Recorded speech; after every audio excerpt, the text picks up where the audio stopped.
नमस्कार दोस्तों, आपका मेरे चैनल में स्वागत है। आज मैं आपको धर्मराज जी की कहानी सुनाने जा रही हूँ। अगर आपको यह कहानी पसंद आए तो कमेंट बॉक्स में धर्मराज जी की जय अवश्य लिखिए। अगर आपने अभी तक हमारे चैनल को सब्सक्राइब नहीं किया तो सब्सक्राइब कर लीजिए और बेल आइकन पर क्लिक जरूर कीजिएगा, जिससे वीडियो की नोटिफिकेशन आपको मिलती रहे। धर्मराज जी की कहानी सुनने का बहुत ही महत्व है। धर्मराज जी की कहानी को विशेष फलदायी माना गया है और धर्मराज जी की कहानी कथा सुनने से व्यक्ति के पाप नष्ट होते हैं और स्वर्ग की प्राप्ति होती है। बहुत समय पहले की बात है, किसी गांव में दो सेठानियां रहती थी। बड़ी सेठानी बहुत ही कंजूस थी। उनके घर में धन तो बहुत था, परंतु वह अपने धन को धर्म के कार्यों में बिल्कुल भी खर्च नहीं करती थी। न किसी को दान करती और न ही पूजा पाठ करती थी। लेकिन छोटी सेठानी के घर में धन कम था, परंतु वह मन से बहुत दयालु थी और मददगार थी। स्वयं को हमेशा लोगों की मदद करने और धर्म के कार्य में लगाकर रखती। रोज सवेरे गंगा स्नान के लिए जाती, भगवान के मंदिर जाकर पूजा करती और धर्मराज जी की कहानी कथा सुनती।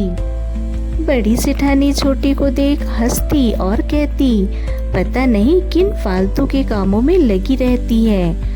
और बड़ी सेठानी तो कभी भी पूजा पाठ नहीं करती, ना ही लोगों की मदद करती, ना कभी मंदिर जाती थी। ऐसा करते करते समय बीतने लगा और दोनों सेठानियां वृद्ध हो गई। एक दिन दोनों सेठानियों की मृत्यु हो गई। छोटी सेठानी को लेने धर्मराज जी ने अपना विमान भेजा, जबकि बड़ी को दूध मारते हुए ले जाने लगे। रास्ते में बड़ी सेठानी ने कहा कि मुझे भूख लगी है। उन्होंने कहा, यदि तुमने जीवन में किसी को खाना खिलाया होगा तभी तो तुम्हें खाना नसीब होगा। थोड़ी देर बाद वह कहने लगी, मुझे प्यास लगी है। तब दूध बोले, यदि तुमने जीवन में किसी को पानी पिलाया होगा तभी तो पानी नसीब होगा। रास्ते में उसके पैरों में कांटे लगे और तेज गर्मी लगी, लेकिन दूत उसे घसीटते हुए ले गए। अब बड़ी सेठानी बहुत पछताने लगी, मेरे पास सब कुछ होते हुए भी मैंने कभी दान धर्म नहीं किया। इतनी देर में धर्मराज जी का दरबार आ गया। वहां जाकर बड़ी सेठानी ने देखा, छोटी सेठानी भगवान की बगल के सिंहासन पर बैठी थी। उधर बड़ी सेठानी को तपते हुए कुंड में डाल दिया गया। तब बड़ी सेठानी बोली, भगवान मुझे 1:15 का समय दीजिए, मैं वापस आकर दंड भोग लूंगी।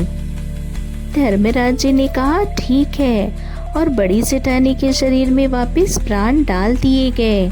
धरती पर आते ही बड़ी सेठानी ने पंडितों को बुलाया और धर्मराज जी की कहानी सुनी और हर प्रकार के हर तरह के दान धर्म किए।